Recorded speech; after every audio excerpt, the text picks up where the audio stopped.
We'll look at the project management environment. We'll be looking at the Primavera project management environment. Um, just as we know, there are various softwares that can be used for project management. In this particular tutorial, we'll be using the Primavera project management. So let's see what's the environment. Currently, I have no project in my screen, but nevertheless, I have a company here with at the top of it. At the top of this environment is a title bar, and every software has this bar that's known as a title bar. Every software has this known as a title bar. On the left hand side, you have the minimize button, the restore down button, and maximize button. Then you have the close button. Then after the title bar on the right hand side here, you have the icon of the program you are working with. So that tells you or tells whoever just walk into the room where you are, what the program you're working on. Below the title bar, we have the menu bar. The menu bar are displayed here. Below the title bar, we have the menu bar. The menu bar are displayed there. So we have the menu bar there. So that gives us the menu bar there. So in the menu bar here, we have the file menu, the edit menu, the view menu, the project menu, enterprise, the tools, admin, and help. On each of this menu, we have commands in each of the menu. Like for instance, the file menu. When you click on the file menu, you can see the commands that are in the file menu. The new is when you want to open a new project. Open is to open an existing project. This is to import into Primavera, like export to export outside the Primavera environment. Here is to exist, and this is your to select a particular project portfolio. Here we click on that opens additional commands in the file menu. Then we look at the edit menu. When you place the mouse pointer on edit menu, it gives us some commands. It displays the command in the edit menu. Currently, some of these commands are not active because we don't have any projects currently open in the project management environment. When we go to the view menu, the view menu has the longest command. Because there's a lot of things you want to view about your project. What do you want to view about your project? Do you want to view the bar about your project? Do you want to view the time scale of the project, or do you want to filter a project? That's the view menu does a lot. When you place the mouse pointer, you see additional command in the view menu. The view menu has the highest number of bar. That is why it is long. The drop down is quite long. When placed on the project, now you can see most of the projects are active because I have a kind of project that is open but not really visible currently. Then go to enterprise. The enterprise has its commands that are in the enterprise. We have the two, which you can use to do a lot of things. You want to set certain things in regards to the project. The tool many helps you to do that. Then you go to admin and go to help model. Then now that's the title bar there. If I want to open now, you can see this order bar here. This order bar, though it is green currently, it's not visible currently. Let me go to enterprise and click on the project. When I go to enterprise and click on project, now you can see that most of the command on this particular menu is now active. Now this is a panel. It has shortcut commands that can be found either in the edit menu, in the view menu, or in the file menu, enterprise menu, or in any of those menus. Those are the shortcut commands that are found on this panel. And when you click on the small down arrow, you can see additional commands there. Also, each of these drop down arrows has some additional commands. So this is the first command in the project environment, and this is the second. This is the first panel, and this is the second panel. So that's the first top panel, the second top panel. Then we have the right panel, and we have the left panel. Each of these panels has some commands that is located on them that you can use for a shortcut or to easily access or work on your project instead of clicking on any of this menu to go into the command and pick a particular command. So currently I already have this tab that is open. So if I want to open additional tab, I go to now this. Currently this is a project. Now in this particular project, what I have here, I have the project. Okay, I'm coming. Let me open additional tabs. Well, when I click on project, I have additional tabs here. I have activity tabs. I have the resource assignment tab. I have the work breakdown tags. Now the activities tags, it tells you the various activities, the various tasks that would be undertaken as regard a particular project. What is this project all about? Is the project all about boring a borehole? Is a project about a road project? What are the activities that will be done? So the activity tab displays the various types of activities that will be done. So we can also go ahead and open the resource assignment. That's another tab. We go ahead to open the work breakdown tabs. That is another tab. Then we can go ahead and open more and more tabs. In this particular place, these are the resource assignments.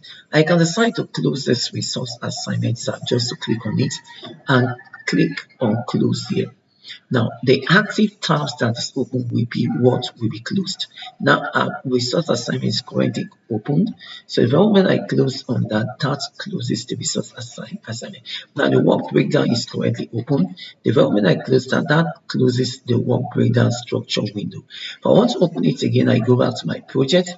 I click here for the work breakdown structure, or I come here to the shortcut command, I click on work breakdown structure, and that opens the window. Now that's for the work breakdown structure. Now the resource assignments, I also have resource assignments here. I could click here and that, sorry, this is resources and not resource assignment. So I could close that here. Now if I want to open the resource assignment window, all I need to do is to go to the resource assignments and I open the window there.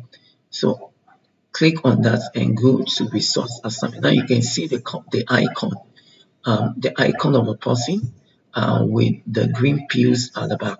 So that tells you that is a command for the resource assignment. So once I click on that, I can open the resource assignment window here, or I go through I take to the longer route. I go to project, then I go to the resource assignment. So we have another tabs which we could open here, and that is the report tab. This is the various report tab. So now I've opened various windows in my project management environment. So currently I have a default project there in my project environment. So currently when I click on this, I have some default projects that have been worked upon. Now this default project comes with Primavera project management software. It serves as a guide. You could use this. As a guide to edit your project, to start off with your project. Those are templates that you can work on.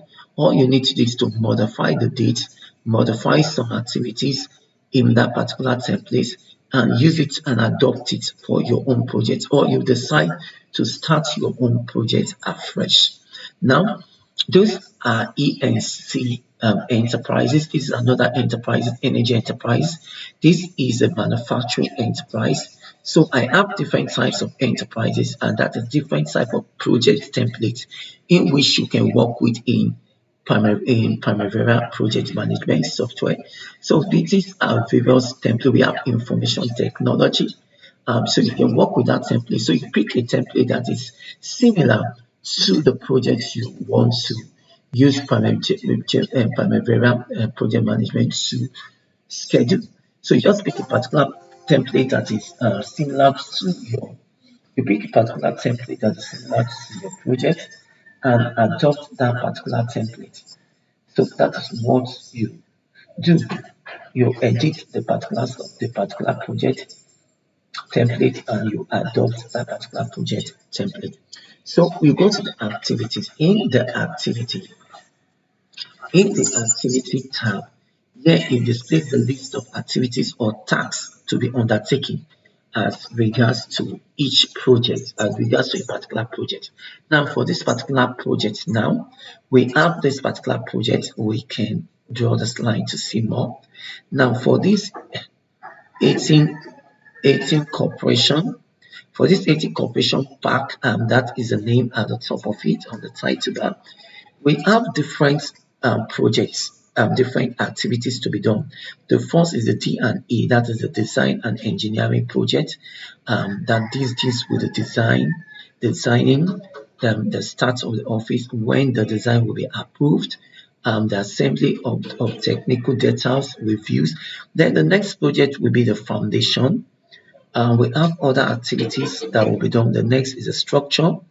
The next engineering project that will be done with the mechanical and electricity project that will be done. The next is the finishing. So these are various activities that will be done. So the activity tabs display the various activities that will be done.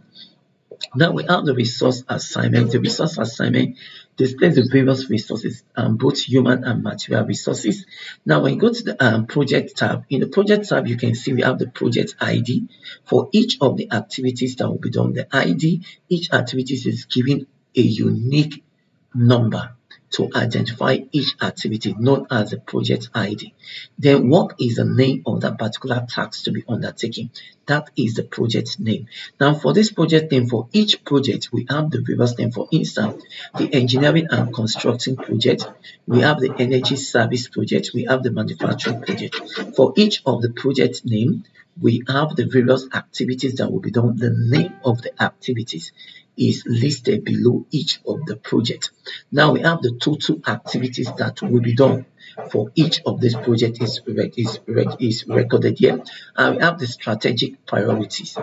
Now when we go to the activities tab itself, in the activities tab, for each activities a unique ID is given for the activities ID. Now you can see EC1000.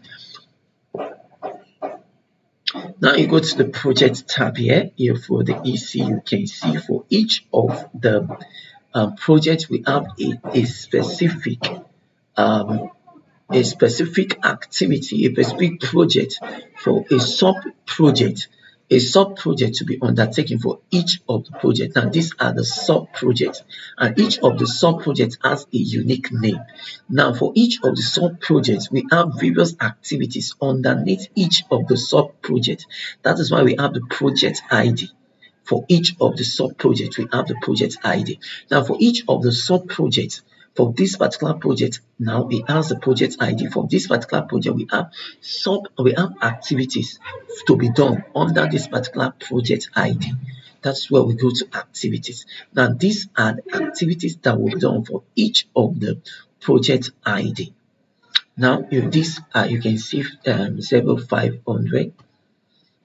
Now you can do 00515, 00501. When you go to the activity, you see 00501. 00501. Now when you move down, you can go to 00501, and you can see for each of them.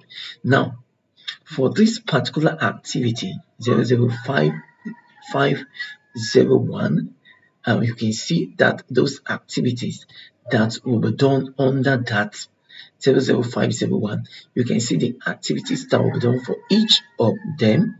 Now we go to other activities. Now we have the various activities there.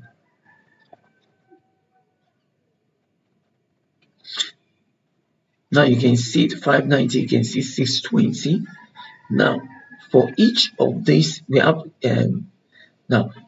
what we have the activities that will be done for each of these particular projects.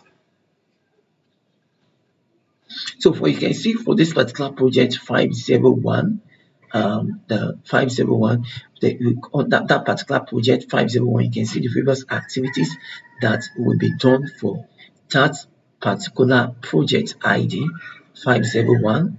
Project ID 501, the various activities that will be done. Now for these activities that will be done, we have the labor cost, we have the activities name, and we have more and more details about the particular project. Now we now have the resource assignment. The resource assignment means the people that will actually carry out this project. The laborer that will carry out the project, the human personnel that will carry out the project, and the material personnel and the material, both human and material resource assignments are found here. For each of the resources, we have the activity ID, we have the activity name, we have the resource ID, whether it's human resource or material resource. We have the start date and we have the end date. Now we have the work breakdown structure. In the work breakdown structure, now this shows the breakdown of various activities that will be done in a hierarchical format. Now you can see for this particular activity 501, these are the various activities that will be done under this particular activity. Now when you go to activity structures, we can see for this particular activity 501, all those design that will be done, start office building, review, and so on. Under the work breakdown, you can see them found under the work breakdown. So the work breakdown arranges all the activities, group the activities into one group. That's what is done in the work breakdown. Then we have the reports. Under the reports here, we have the various types of reports that will be that you can print out at the end of your project or during the period of your project. Now let's look at the primary environment which we are looking at. Later we come to each of that. Now in this primary environment, we talked about the title bar, we talked about the menu bar, and we said this is the first panel, this is the second panel.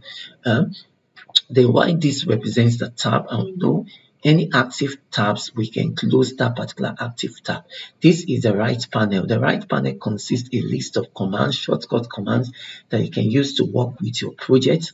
And on the left hand panel, you have a list of commands as well, which you can use to work with on your project. Now, at the bottom of this window here, we have what we call the details window.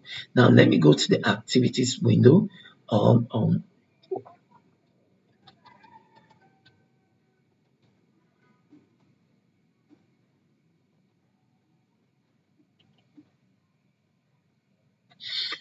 Okay, now that's the activities window, and this is the project window.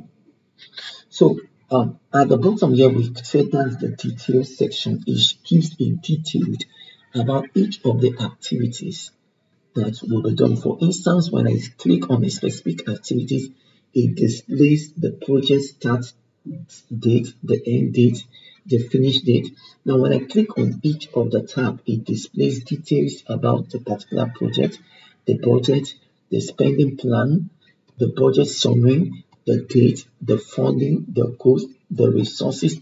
It gives a details information about the project. That is why this particular panel is called the details section of the project. Why this particular section is called the table section?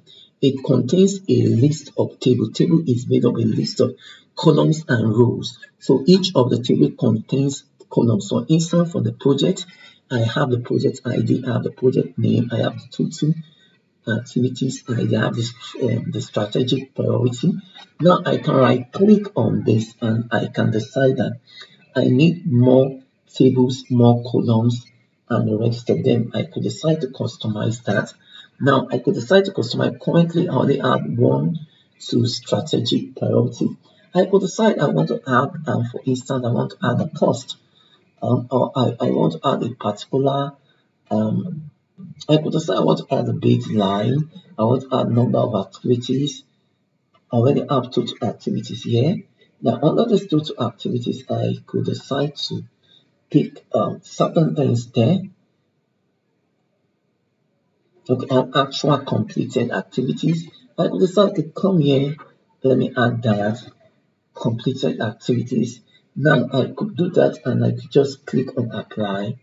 Then when I click on apply, that will apply that there and you click on OK. Now the moment you do that, it adds that particular um it it adds it to your project.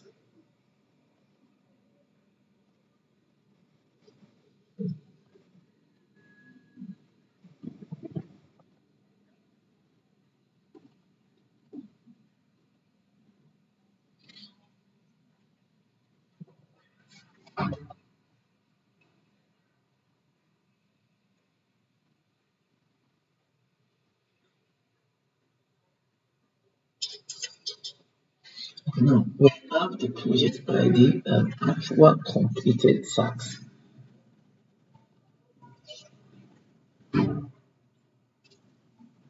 So let's remove this. So we could add more and more columns to that. We could add more and more columns so that now you can see the actual completed project here. But now I've removed that there. Now all I need to do is to do apply. The moment I do not apply, it removes that off from the project. So those are this section is known as a table section mix of columns, and this represents this is a Gantt chart. In Gantt chart here we have what we call the scale. The scale represents the calendar for your project, that the date for your project, the month. For instance, we have the January, we have the January, February, March, April to July, and we have more and more there.